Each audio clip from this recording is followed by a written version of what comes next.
Hello, and welcome to today's tutorial. In this video, I'll show you how to change the language in your Opera browser step by step. Whether you're using Opera for browsing or work, adjusting the language settings can make the experience more comfortable. Let's get started. First, open your Opera browser.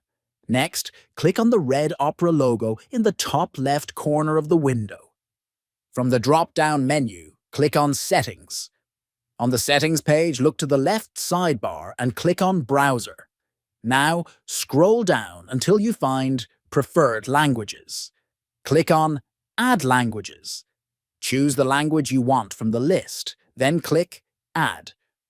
After that, click the three dots next to your chosen language and select Display Opera in this language. Finally, click Relaunch to apply the changes. This will change the language of your Opera browser's interface. And that's it!